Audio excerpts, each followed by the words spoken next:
Mga kababayan nating seniors, kung kayo ay 60 o 65 pataas, makinig po kayo ng mabuti dahil mayroon akong napakahalagang balita na dapat ninyong malaman ngayong Enero 2026. Alam ko po na marami sa inyo ay nahihirapan sa taas ng presyo ng bilihin, sa bigas, sa gamot, sa kuryente at tubig.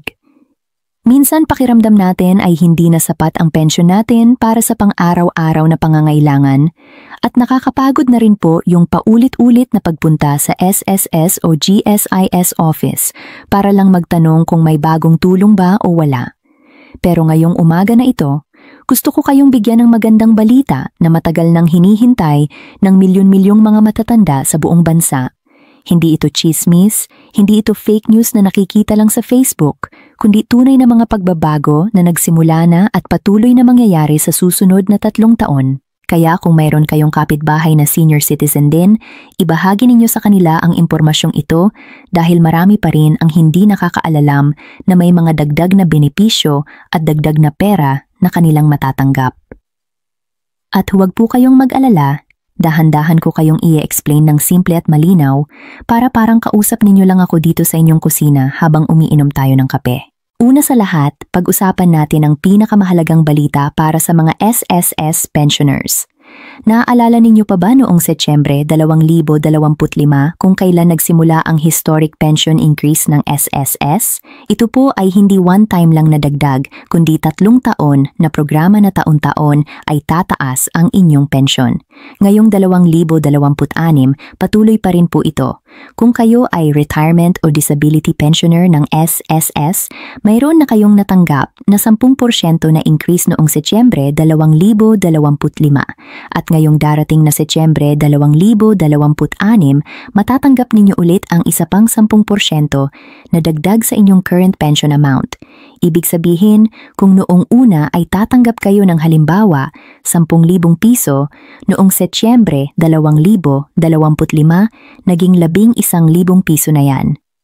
At ngayong Setyembre 2026, dadagdagan pa ulit yan ng 10% base sa 11,000 piso, kaya magiging 12,100 piso na ang magiging monthly pension ninyo.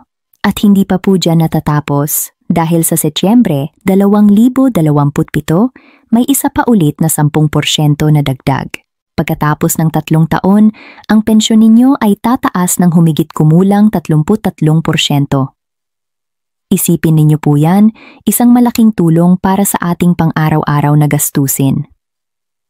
Para naman po sa mga survivor o death pensioners ng SSS, ang dagdag ay 5% tuwing Setyembre. Kaya kung ang inyong naging pensyon noong Setyembre 2025 ay tumaas na ng 5%, ngayong Setyembre 2026 ay tataasan pa ulit ng isa pang 5% at uulitin pa yan sa 2027. Sa loob ng 3 taon, ang inyong pensyon ay tataas ng mahigit 15%. Halimbawa, kung 8,000 piso ang natanggap ninyo dati, naging 8,400 na ang piso na yan noong 2025 at sa 2026 ay magiging 8,800 at 20 piso na hanggang sa umabot ng 9,200 at 61 piso sa 2027. Ang magandang balita pa dito, hindi na kailangan ng dagdag na contributions mula sa mga kasalukuyang empleyado para punduhan ito. Ang SSS ay may sapat na pondo dahil sa maayos na investment at mas mahusay na koleksyon ng contributions. Ngayon naman, pag-usapan natin ang mga government employees na GSIS pensioners. Alam ko pong marami rin kayong naghihintay ng dagdag na tulong. Ang totoo po, ang GSIS ay may sariling programa para sa inyo at hindi ito pareho ng schedule ng SSS. Mahalaga po na regular ninyong chinecheck ang inyong GSIS eGSIS Mo account o tumawag sa GSIS hotline para sa pinakabagong updates tungkol sa anumang pension increase or special benefits na pwede ninyong makuha. Ang minimum pension ng GSIS ay 5,000 piso buwanan para sa lahat ng pensioners na mas mababa pa ang natanggap dati, kaya siguruhing na-check ninyo kung ito ay naa-apply na sa inyong account. Kung may mga problema kayo sa pag-receive ng inyong pension, huwag mahiyang lumapit sa GSIS office o magtanong sa kanilang customer service dahil karapatan ninyo yan.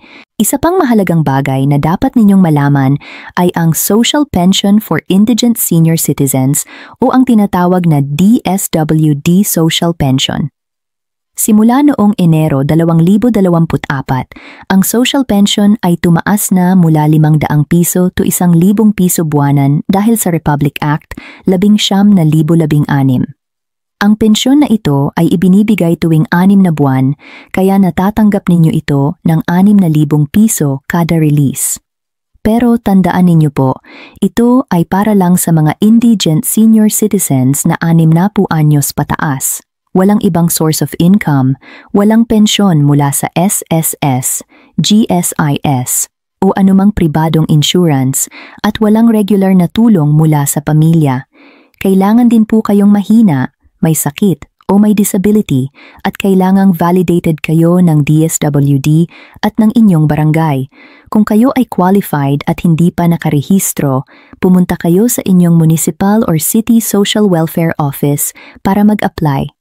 Maraming senior citizens ang hindi pa alam na qualified sila, kaya importante na alamin ninyo kung kabilang kayo sa listahan. Ngayon, pag-usapan natin ang isa pang magandang benepisyo na madalas nakakalimutan ng maraming seniors, ang mga discount privileges ninyo.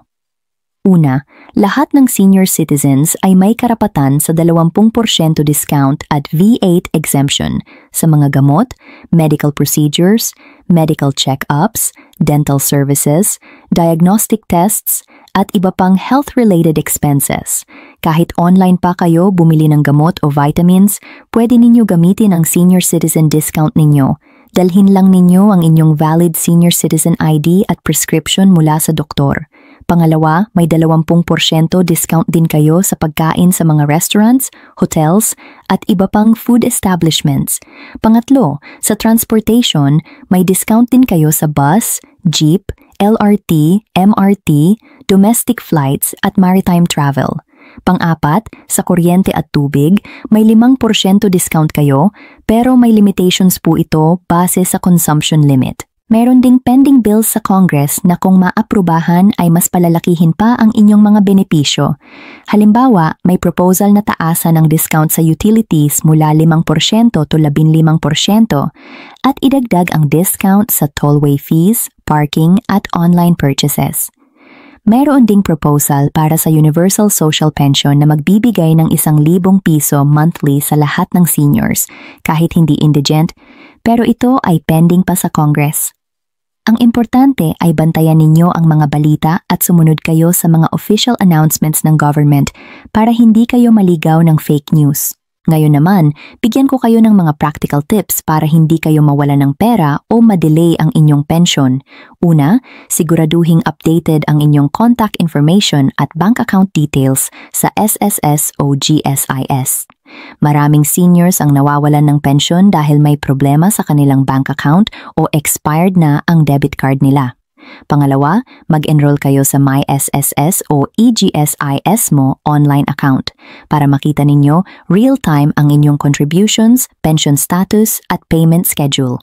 Pangatlo, huwag kayong magbabayad sa fixers o mga taong nangungumbinsi na may special release o dagdag na pera.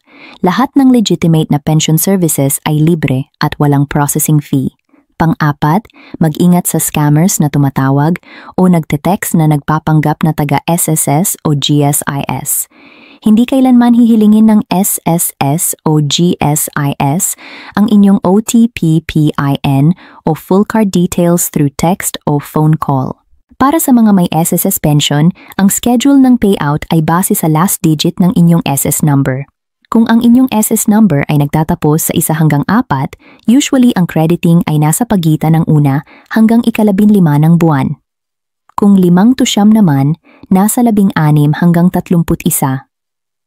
Pero maaaring mag-vary ito depende sa bank processing at holidays, kaya regular na chinetsek ang inyong bank account.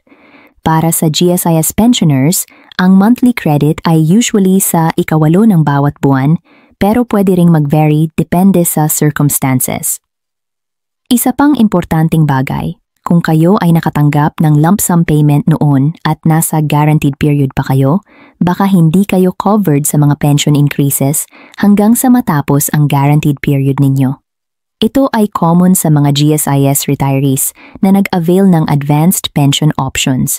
Siguraduhin chinecheck ninyo sa office kung qualified kayo or hindi para sa mga bagong increases. Para sa mga gustong magdagdag pa ng retirement savings, may programa ang SSS na tinatawag na My SSS Pension Booster.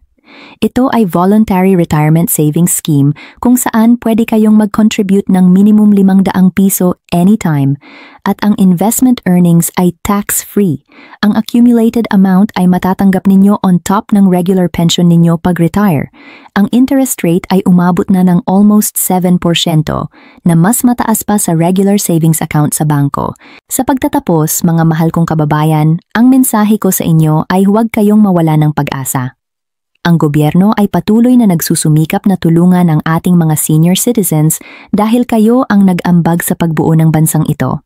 Ang pension increases na nabanggit ko ay totoo, hindi fake news, at patuloy na ipinapatupad. Siguraduhin lang ninyo na updated kayo sa official channels tulad ng SSS website, GSIS website, at DSWD para sa latest announcements.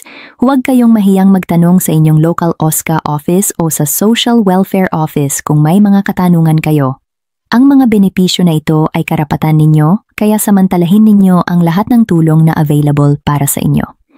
Maraming salamat po sa pakikinig at naway maging mas magaan ang inyong buhay sa tulong ng mga programa ng gobyerno. Ingat po kayo palagi at God bless.